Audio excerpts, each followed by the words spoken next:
Breaking Jain news. तो परम पूज्य मुनि श्री समय सागर जी महाराज का स्वास्थ्य अत्यंत खराब होने से वह दर्द से तड़फ रहे थे। उस समय क्या किया था संत शिरोमणि परम पूज्य आचार्य भगवान श्री विद्यासागर जी महाराज ने। लीजिए सुनिए आचार्य श्री के शिष्य परम पूज्य मुनि श्री विनम्र सागर जी महाराज द्वारा सन 2020 के चातुर्मास में सुनाया गया एक संस्मरण। घटना घटी जब मैं ब्रह्मचारी था। तिलवारा घाट में पूज्य मुनि श्री समय सागर जी महाराज जी का स्वास्थ्य खराब हो गया। इतनी बेचैनी, इतनी तड़पन, मछली क्या तड़पती होगी, बड़े महाराज इतना तड़प रहे थे। आचार्य श्री जी ईरापद भक्ति कर रहे थे।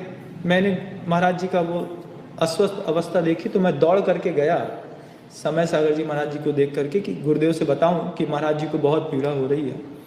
आचार्य जी ने जैसे दूर से देखा कि ये दौड़ के आ रहा है, कुछ बात होगी, लेकिन उन्होंने आंख बंद करके पहले तो अपनी भक्ति करते रहे पूरी।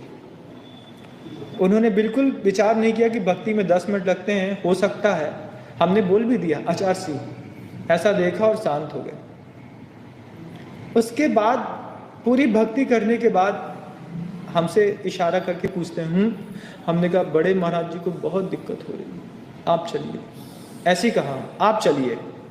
आचार्य जी उठे और चल दिए साथ में। देखा तो बड़े महाराज पीछे तिलवार घाट में टीन शेड के पाटे में मछली के जैसा तड़प रहे थे। कुछ हो गया है, कुछ हो गया है, कुछ हो गया है, कुछ भी हो गया है। आचार्य जी सिर्फ एक ही चीज कहते हैं, देखो नमोकार मंत्र याद रखो, चत्तारी शरणम पब्बत जामी याद रखो। और पहली बार मैंने उस अंतरंग दृश्य को देखा कि जो इतने वैभव संपन्न, इतने समृद्ध गुरुदेव हैं, वो समय सागर जी महाराज जी की वैभवती करने के लिए किस तरीके से उनके शरीर पे धीरे से हाथ फेर रहे और ये नहीं कह रहे कि सब ठीक हो जाएगा। बस एक चीज ध्यान रखो, नमो अरिहंताणम, नमो सिद्धाणम, नमो आर्याणम। जैसे माँ अपने बच्चे को सहलाती है, ऐसा उन्होंने पूज्य बड़े महाराज जी को सहलाया और 15 मिनट के अंदर उनके सम्यक दर्शन ने उस सामने वाले जीव को शांत कर दिया।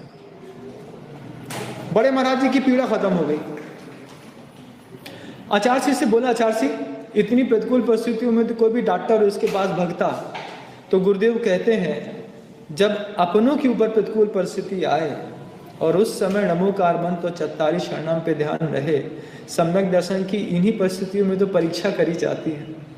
और इन्हीं परिस्थितियों में अगर मैं कहीं और चला जाता तो मैं अपने और उनके सम्यक दर्शन को क्यों दूषित करूं?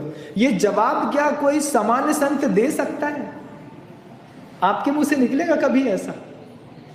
हम जैसे साधु लोग भी, अपना भी कोई भरोसा नहीं है कि जब प्रतिकूल परिस्थिति, तो एक तो जीवन में अभी तक उनके आशीर्वाद से आई नहीं, आज तक नहीं आई कोई प्रतिकूल परिस्थिति।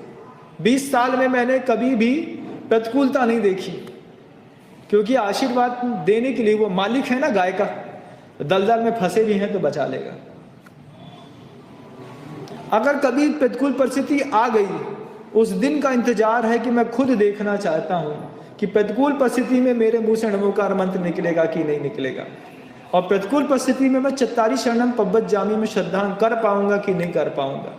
मुझे अपनी प्रतिकूलता का इंतजार है, और आपके जीवन में रोज प्रतिकूलता आती है। मुनियों के सिर्फ 22 परिसय हैं, 23वां कोई परिसय नहीं है। और गुरुदेव कहते हैं श्रावक के 22,000 परिसय होते हैं, वो आपसे ज्यादा सहता है। तो इसका मतलब है कि आपको अपने परिणामों के परीक्षण करने के मौके हमसे ज्यादा मिलते हैं। आप ज्यादा अच्छे से समझ सकते हैं कि आप सम्यक दृष्टि हैं कि मिथ्या दृष्टि। मुझे समझने के लिए एक प्रतिकूलता चाहिए, आपको रोज मिलती है। आपका लोभ, आपकी कसाय, आपका मान, आपकी और भी अनंत अनुबंध इत्यादि आपको परेशान करती हैं। आपका वैभव आपको परेशान करता है। आप उस समय, आपका शरीर आपको परेशान करता है।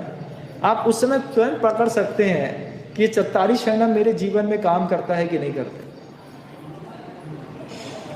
और करता है तो अपने आप को सम्यक दृष्टि की घोषणा करने में कोई आपत्ति नहीं होना चाहिए।